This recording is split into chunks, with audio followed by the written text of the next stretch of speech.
Suderego, Musara Cup adalah turnamen bola voli tertua di Aceh Tengah dan Benar Meriah yang konsisten diselenggarakan setiap tahun sejak tahun 1995.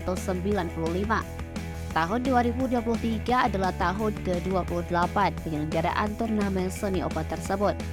Tempat penyelenggaraan turnamen di sebuah lapangan bola voli sederhana di Kampung Lot Bintang, berada di tengah perkampungan masyarakat dan berdinding bukit.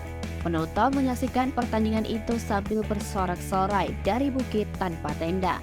Tahun 2023, Musara Cup yang berlangsung sejak akhir April sampai pertengahan Mei, diikuti oleh 36 klub se-Aceh Tengah dan Benar Meriah. Ketua Umum Asosiasi Klinik Indonesia atau ASKRIN yang juga seorang tokoh gayo, Dr. Edi Junaidi SPOGSH MKes yang sedang berada di Takengon ikut menyaksikan pertandingan itu dari tepi lapangan pada Kamis 18 Mei 2023. Dr. Edi Junaidi hadir bersama Ketua Pengurus Daerah Muhammadiyah Aceh Dr. Ades Tengku Mirwansyah MSI. Keduanya merasa takjub bahwa sebuah masyarakat kampung di ujung bintang itu berhasil menyelenggarakan turnamen voli dengan konsisten setiap tahun sejak tahun 1995. Namun sebenarnya turnamen ini sempat terhenti 3 tahun selama COVID-19. Ketua Muhammadiyah Aceh Tengah Tengku Mirwansyah secara spontan menawarkan beasiswa di Universitas Muhammadiyah Mahakarya Aceh bagi satu orang atlet bola voli yang mengikuti turnamen Musara Cup. Asal Ketua Pelaksana turnamen menyampaikan terima kasih atas kunjungan Dr. Edi dan Tengku Mirwansyah.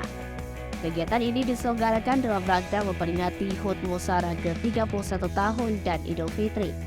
Arsal menyampaikan terima kasih atas apresiasi dan menyatakan pihaknya masih berusaha keras menyelenggarakan lebih baik lagi di masa datang. Terkait tawaran beasiswa, ia menyampaikan akan segera melengkapi syarat yang diperlukan. Masyarakat menyaksikan turnamen itu penuh dengan antusias. Kondisi lapangan memang sangat sederhana. Pembatas lapangan adalah jaring yang direntang dengan galah bambu, di mana setiap harinya terdapat 4 klub yang bertanding. Masing-masing klub dipersilakan memanfaatkan potensi pemain di luar daerah. Ada juga atlet SEA Games kemarin yang ikut mendukung salah satu klub. Melihat besarnya potensi olahraga voli di kampung tersebut, Dr. Edi Junaidi kemudian menawarkan untuk membangun gedung voli secara permanen. Dari Aceh Tengah, Fikar Weda, Tribun Gayo.